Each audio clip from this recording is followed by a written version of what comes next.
శ్రీమన్నారాయణుడు తిరిగి ఇట్లు పలికెను. నారద, జంబూద్వీపమునందలి ఇలావృతాది 9 దేశములు కలవు. అన్ని దేశములందు బ్రహ్మ మొదలగు వివిధ దేవతలు నివసించెదరు. ఈ దేవతలు జప ధ్యాన సమాధులందు లగ్నమై మొదట చెప్పిన స్తోత్రముల ద్వారా శ్రీదేవిని ఉపాసించుచుందురు. ఆ దేశములందు వనముల శ్రేణులు కోకొల్లలుగా కలవు. అవన్నీయు పరిమళాన్వితములగు ఫలపుష్పములతో పల్లవములతో సుశోభితములై ఉండును. ఆ దేశములందు అసంఖ్యాకములైన అడవులు పర్వతములు గుహలు కలవు. ఆ పర్వత లోయలు స్వచ్ఛమైన జలములతో నిండి ఉండును. ఆ 9 వర్షములందు ఆదిపురుషుడగు భగవంతుడగు నారాయణుడు సకల లోకములను తన కృపాదృష్టితో అనుగ్రహించుచు శ్రీదేవిని ఉపాసించుచు విరాజమానుడై ఉండును. అట్టి నారాయణమూర్తిని అచట జనములు నిశ్చలమైన మనస్సుతో కొలుచుచుందురు. ఇక ముందు కూడా ఈ పూజా పద్ధతులు కొనసాగవలనని ఆ స్వామి తన వివిధ రూపములలో శోభిల్లుట ఆ ప్రభు స్వభావము. ఇలా వృతమున భగవంతుడగు శ్రీహరి రుద్ర రూపమున విరాజిల్లుచుండును. బ్రహ్మనేత్రముల నుండి ఆ స్వామి ప్రాదుర్భవించెను. ఈయన ప్రేయసి ప్రియురాలు ఎల్లవేళలా ఆ ప్రభువు వెంటనే ఉండును. ఆ క్షేత్రమునందు పురుషులెవ్వరూ ప్రవేశింపచాలరు, తిరుగనూ లేరు. పురుషుడెవరైనను ఆ చోటికి వెళ్ళినచో భవానీదేవి శాపమున అతడు వెంటనే స్త్రీగా మారిపోవును. అచట భవానీదేవి సేవయందు లగ్నమైన అనేక స్త్రీలుందురు. ఈ స్త్రీలలో చుట్టుకొనబడి భగవంతుడు రుద్రుడు మహానుభావుడగు సంకర్షణుని ఉపాసించుచుండును.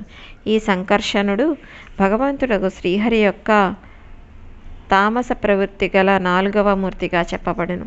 కేవలము సమస్త ప్రాణుల కళ్యాణార్థము రుద్రదేవుడు సంకర్షణుని పూజించును. ఈ పూజింపబడు రుద్రదేవుడు జన్మలేనివాడు.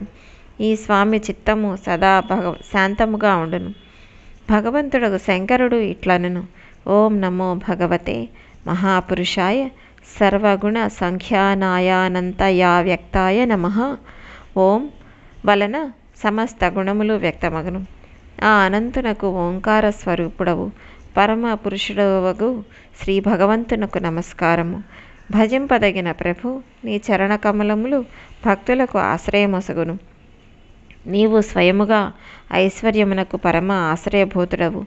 భక్తుల ఎదుట నీవు నీ భూత భావన స్వరూపమును సంపూర్ణముగా ప్రకటించదవు. వారిని సంసార బంధముల నుండి కూడా ముక్తులను చేయుదువు. కానీ భక్తులు కాని వారిని బంధములలో పడవేయుచుండువు. నీవే సర్వేశ్వరుడవు. నేను నిన్ను భజించదను. ప్రభు, మేము క్రోధావేశమును జయింపలేకున్నాము. అప్పటికప్పుడు మా చిత్తము పాపాసక్తమగును. కానీ నీవు ప్రపంచమును అదుపులో నుంచుటకు నిరంతరము సాక్షి రూపమున దాని సకల కార్యరూపములను చూచుచుందువు. మాయామయమగు విషయముల అటులనే చిత్తవృత్తుల ప్రభావము నాకు నామమాత్రము కూడా పడదు. కానీ దాని ప్రభావము మా మీద ఉండును. అట్టి స్థితిలో తన మనస్సును వశమునందు ఉంచుకొనవలెనను కోరిక గల పురుషుడు నిన్నెందుకు ఆదరించడు? జగదుత్పత్తికి స్థితిలయములకు కారణుడవు నీవే అని వేదమంత్రములు తెలుపుచున్నవి. కానీ నీవు ఆ 3 వికారములు అంటని వాడవు. అందువలన నిన్ను అనంతుడని అందురు. నీ 1000 తలల మీద ఈ భూమండలము తిలాధాన్యము గింజవలే ఉంచబడినది. అది ఎక్కడ ఉంచబడినదో అన్న విషయము నీకు కూడా తెలియదు. విజ్ఞానమయుడైన భగవంతుని వలన రుద్రుడనగు నేను త్రిగుణాత్మక తేజము కల అహంకారముతో ఇంద్రియాభిమానులకు దేవతలను ఇంద్రియములను పంచభూతాదులను సృష్టించదను. మేమందరము త్రాటితో కట్టబడిన పక్షుల వలె నీ క్రియాశక్తికి వశలమై మీ కృపచేత ఈ జగత్తును సృష్టించదము. సత్వాది గుణముల సృష్టితో మోహితుడైన ఈ జీవుడు మీచే రచింపబడిన కర్మబంధమున చిక్కుకొనడి మాయకు లోని భ్రాంతితో తరుణోపాయమెరుంగడు. ఈ జగదుత్పత్తి లయములు కూడా నీ రూపములే. అట్టి నీకు నేను పదే పదే నమస్కరించదను. అప్పుడు నారాయణుడు ఇట్లనెను: నారద, ఇట్లు మహాభాగ్యశాలియగు రుద్ర భగవానుడు సంకర్షణ స్వామిని ఇలావృతమునందు ఉపాసించను.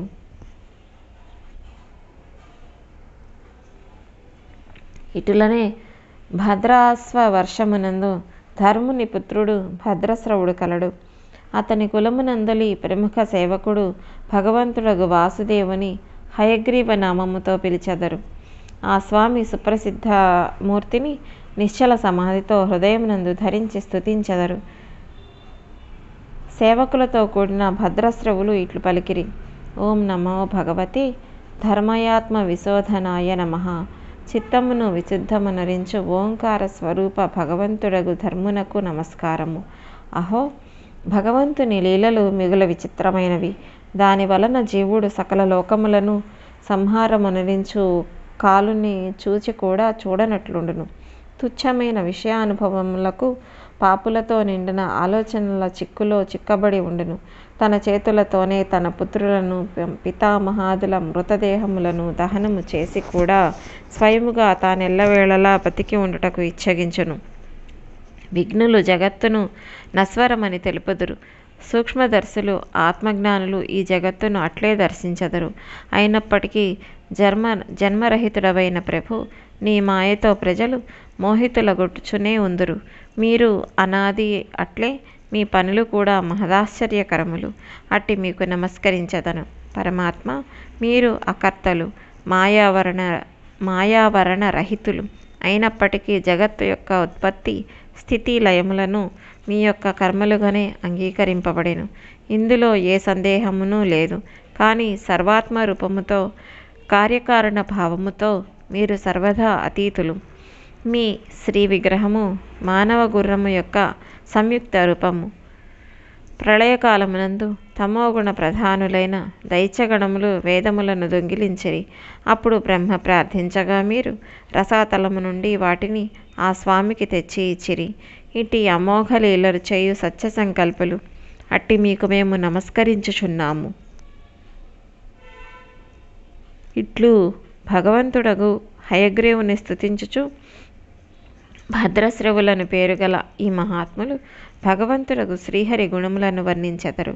ఈ పరమపావన చరిత్రను చదివినవారు, వినినవారు ఈ పాపమయమైన పాము కుబుసము నుండి ముక్తులై దేవి దివ్యధామమునకు వెళ్ళిపోవుదురు. నారద, హరివర్ష ఖండమునందు భగవంతుడు నృసింహ రూపమున భాసించెను. పాపములను నశింపచేయుటయే ఈయన స్వభావము. భక్తులను సదా కృపతో చూచుచుండును. భాగవతోత్తముడగు ప్రహ్లాదుని హృదయమునందు ఈ స్వామి ఎడల అనన్య భక్తి కలుగును. ఇతడు ఆ ప్రభువు గుణములను చక్కగా ఎరుగును. అందువలన ఆ స్వామి దివ్య రూపమును సందర్శించి దానవ శ్రేష్ఠుడగు ప్రహ్లాదుడు ఆ ప్రభువు గుణములను వర్ణించుచుండును. ప్రహ్లాదుడు ఇట్లనును: ఓం నమో భగవతే నారసింహాయ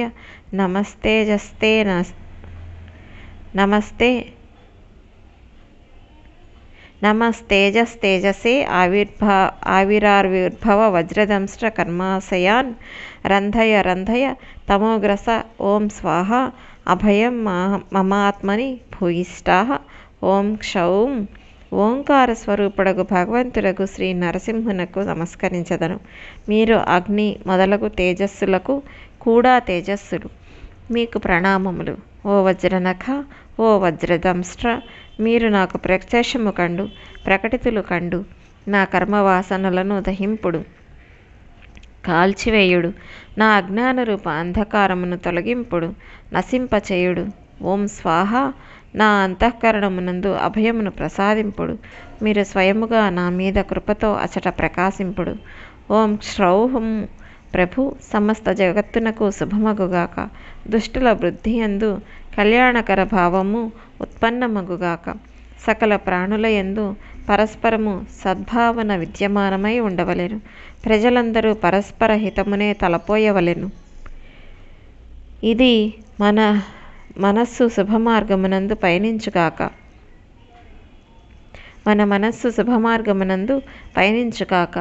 మన అందరి బుద్ధి నిష్కామ భావనతో భగవంతుడగు శ్రీహరియందు లగ్నమై ఉండుగాక. ప్రభు, ఇల్లు వాకిలి, స్త్రీలు పుత్రులు, ధనధాన్యములు, సోదరుల బంధువుల యందు మనమాసక్తులము కారాదు. కేవలము భగవంతుని ప్రేమించు భక్తుల మీదనే మనకు ఆసక్తి ఉండవలెను.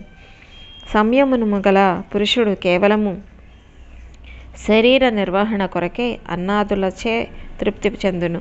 అతనికెంత తొందరగా సిద్ధి ప్రాప్తించునో అంత శీఘ్రముగా ఇంద్రియలోలుడగు పురుషుడు పొందజాలడు. ఆ భగవద్భక్తుల సాంగత్యమున భగవంతుని పవిత్ర చరిత్ర పుణ్యతీర్థములతో సమానమైనది. అది శ్రవణము చేయు సౌభాగ్యము లభించినచో అట్టివానికి అసాధారణ శక్తియును ప్రభావమును లభ్యము కాగలవు. వాటిని పదే పదే సేవించు చెవుల నుండి భగవంతుడు హృదయమున ప్రవేశించును. అతని సమస్త దైహిక మానసిక మాలిన్యములు నశించును. అట్టి భగవద్భక్తుల సాంగత్యము ఎవ్వరు చెయ్యగోరరు. సమస్త దేవతలు ధర్మజ్ఞానములు మొదలగునవి సకల సద్గుణములతో కూడిన నిష్కామ భక్తుని హృదయమందు సదా నివాసముండును. కానీ భగవద్భక్తుడు కానివానికి ఆ గుణములు ఎచ్చట నుండి వచ్చి చేరును. అతడు వివిధములైన సంకల్పములను చేయుచు నిరంతరము నీచములైన బాహ్య విషయముల వైపు పరుగులు తీయుచుండును. చేపలకు జలము మిగుల ప్రియమైనది, వాటి జీవనముకు అదియే ఆధారము. అట్లే సాక్షాత్తు శ్రీహరియే సకల దేహధారులకు ప్రియమైన ఆత్మ.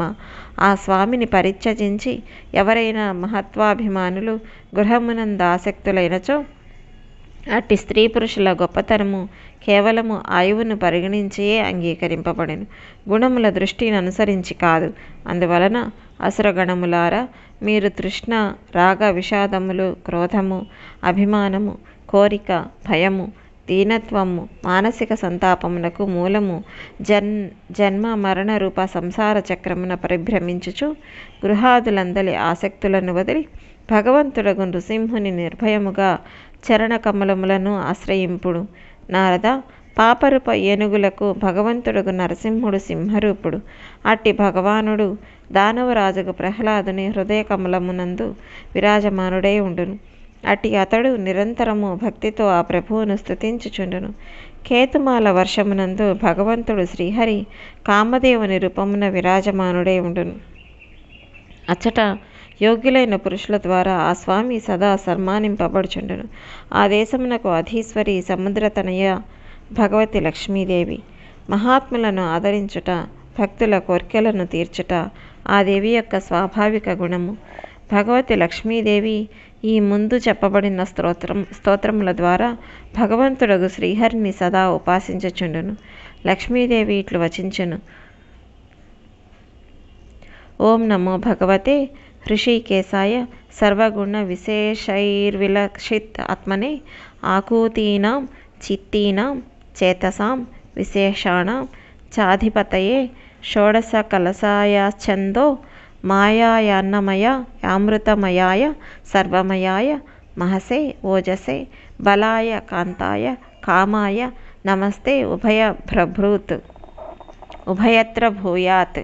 ఇంద్రియములకు ప్రభువు, సకల శ్రేష్ఠ గుణములకు ఆశ్రయుడు, జ్ఞాన, క్రియ, సంకల్ప శక్తికి అధిపతికి, షోడశ కళాత్మనకు, చందోమయునకు, అన్నమయునకు, అమృతమయునకు, సర్వమయునకు, ఓజోమయునకు, మనస్సు, ఇంద్రియములు, శరీరముతో కూడిన సాకార విగ్రహునకు, పరమ సౌందర్య తేజోనిధికి, భగవంతుడకు కామదేవునకు బీజమంత్రములతో అన్ని వైపుల నుండి నమస్కరించుచున్నాను. పరంధామ, మీరు స్వయముగా ఇంద్రియములకు స్వామి.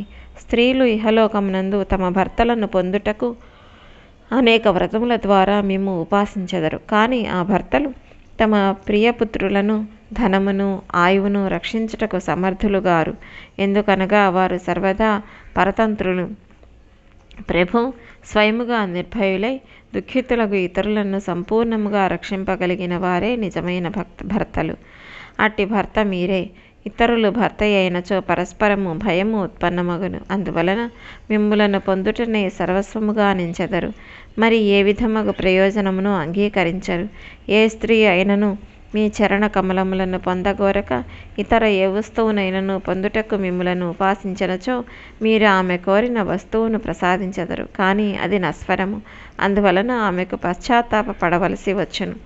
అపరాజితుడమైన ప్రభు, నన్ను పొందగోరి ఇంద్రియ సుఖములను కోరు బ్రహ్మ, రుద్రాది దేవతలు నన్ను గూర్చి కఠినమైన తపస్సు చేయుదురు. కానీ మీ చరణకమలములను ఉపాసించు వారిని తప్ప నేను ఇతరులెవ్వరికీ సహజముగా ప్రాప్తించను.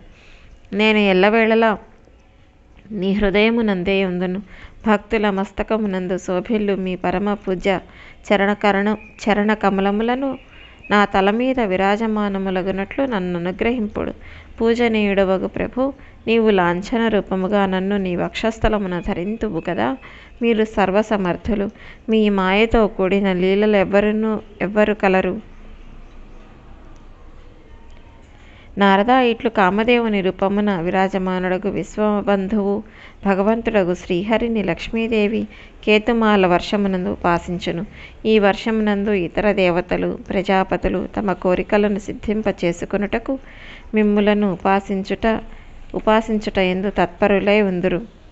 రమ్యక వర్షమున భగవంతుడగు శ్రీహరి మత్స్యరూపమును ధరించి విలసిల్లుచుండును. ఆ స్వామి సర్వశ్రేష్టమగు రూపము సకల దేవతలకు వందనీయము. అచట మనువు నిరంతరము ఆ స్వామిని స్తుతించుచుండును.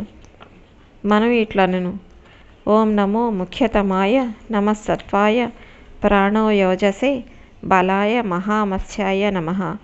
సత్వప్రధానుడు, విశ్వాగ్రణి, ముఖ్య ప్రాణ సూత్రాత్మ, మనోబలుడు, ఇంద్రియబలుడు, శరీరబలుడు, ఓంకారమునకు అర్థమైన సర్వశ్రేష్ఠ మత్స్య భగవానునకు నమస్కారము.